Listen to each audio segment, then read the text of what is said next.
Magandang araw! Sa video na ito, tatalakayin natin ang buod ng ika-17 kabanata ng El Filibusterismo ni Dr. Jose Rizal na may pamagat na Ang Perya. Pag-aaralan din natin ang mga mahahalagang pangyayari, tauhan, tagpuan, talasalitaan, at aral, mensahe o implikasyon na matatagpuan sa kabanatang ito. Simulan na natin. Sa kabanatang ito, inilarawan ang makulay at masiglang tanawin ng isang gabi sa Perya sa Quiapo. Ang plaza ay puno ng tao, samantalang ang liwanag ng buwan at mga parol ay nagbibigay buhay at saya sa paligid. Maraming mga tao mula sa iba't ibang antas ng lipunan ang nagtitipon-tipon upang maglibang, kasama na ang mga kawani ng gobyerno, sundalo, pari, estudyante, insik, mga dalaga, at ang kanilang mga kasama. Sa gitna ng kasiyahan, makikita si Padre Camorra na tuwang-tuwa sa mga magagandang babae. Kasama niya si Ben Zaib na nag-aalangan sa sobrang kaligayahan ni Padre Camorra, na paminsan-minsan pa'y sinisiko siya dahil sa tuwa.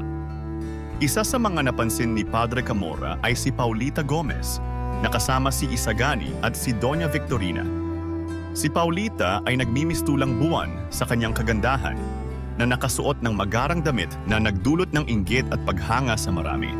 Gayunpaman, si Isagani ay tila hindi masaya dahil naiirita siya sa mga mapang-usisang mata ng mga tao na nakatutok kay Paulita. Habang naglalakad, napansin ni Ben Zaib at Padre Camorra ang isang tindahan ng mga maliit na kahoy na rebulto na naglalarawan ng iba't ibang uri ng tao sa lipunan. Mga pari, opisyal, estudyante, at iba pa. Kabilang dito ang isang rebulto na kahawig ni Padre Camorra at isang representation ng Philippine Press na kinakatawan ng isang matandang babae na nagpaplansya ng damit. Pinag-uusapan nila ang mga rebulto, nagbibitiw ng mga biro at paminsan-minsang mga puna tungkol sa sining. Pagdating nila sa isang tindahan na nagbebenta ng mga estatuwang kahoy, may nakita silang isang estatwang mukhang mulato na kamukha ni Simon dahil sa parang pinaghalong puti at itim ito. Napag-usapan din nila na wala ang mag-aalahas sa lugar. Ayon kay Padre Camorra, baka natatakot si Simon na singilin sila sa pagpasok sa peryahan. Samantala, sabi naman ni Ben Zaib, baka natakot si Simon na matuklasan nila ang lihim ng kanyang kaibigan na si Mr. Leeds. Dumako naman tayo sa mga mahahalagang pangyayari sa kabanatang ito. Masiglang ipinakita ang makulay na tanawin ng perya sa Quiapo, na puno ng mga tao mula sa iba't ibang antas ng lipunan na nagtitipon upang maglibang at magsaya sa gabi sa ilalim ng maliwanag na buwan at mga parol. Labis na natuwa si Padre Camorra sa mga magagandang babae sa perya, lalo na kay Paulita Gomez na kasama ni Isagani at Doña Victorina. Pinuri niya ang kagandahan ni Paulita, ngunit naiinis si Isagani dahil sa mga matang nakatitig sa kanyang kasintahan. Pinuntahan ni na Padre Camorra at Ben Zaib ang isang tindahan ng mga rebultong kahoy na naglalarawan ng mga tao mula sa iba't ibang sektor ng lipunan. Natatawa sila sa mga rebulto, lalo na nang makita ang isang rebultong tila kamukha ni Padre Camorra. Napansin nila ang isang rebulto na mukhang mulato at kahawig ni Simon. Naging paksa ito ng kanilang diskusyon at pinagtawanan nila ang posibleng dahilan kung bakit wala si Simon sa paligid. Nagsalita si Ben Zaib na maaaring umiiwas si Simon dahil natatakot itong matuklasan ng sikreto ng palabas ng kaibigan niyang si Mr. Leeds, na kilala sa pagpapakita ng Sphinx sa mga tao. Mga mahahalagang tauhan. Padre Camorra, isang pari na kilala sa kanyang kapilyuhan at pagiging mahilig sa mga magagandang babae. Sa kabanatang ito, ipinakita ang kanyang tuwa at paghanga sa mga dalaga sa perya, lalo na kay Paulita Gomez. Ben Zaib, isang mamamahayag na kasama ni Padre Camorra sa paglilibot sa perya.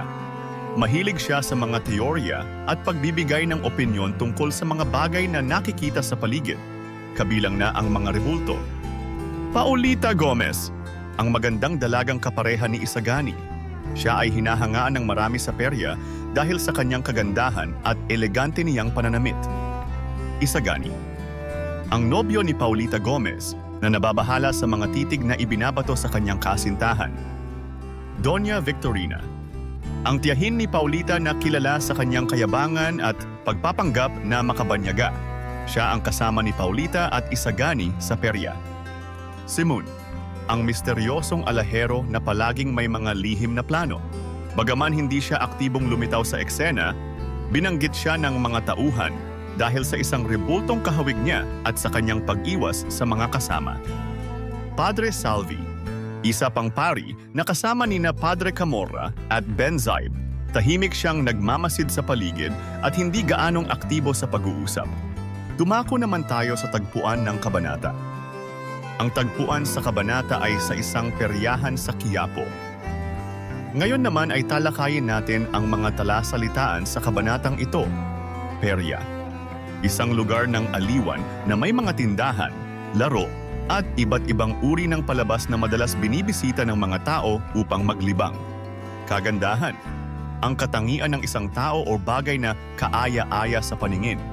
Rebulto, isang figura o estatuwang nililok mula sa kahoy, bato, o iba pang materyales na nagpapakita ng anyo ng tao o hayop. Paglilibang, paggugol ng oras sa mga aktibidad na nagpapasaya o nagdudulot ng aliw. At ngayon ay alamin naman natin ang ilan sa mga aral, mensahe o implikasyon na ipinakita sa nobela. Ipinapakita sa kabanata kung paano ang lipunan, lalo na ang mga tao sa perya, ay may malaking pagpapahalaga sa panlabas na kaanyuan.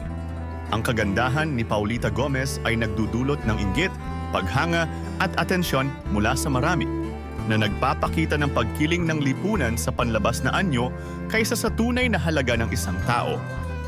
Ang pag-uugali ni Padre Camorra sa kabanatang ito ay nagpapakita ng maling paggamit ng kapangyarihan ng mga pari.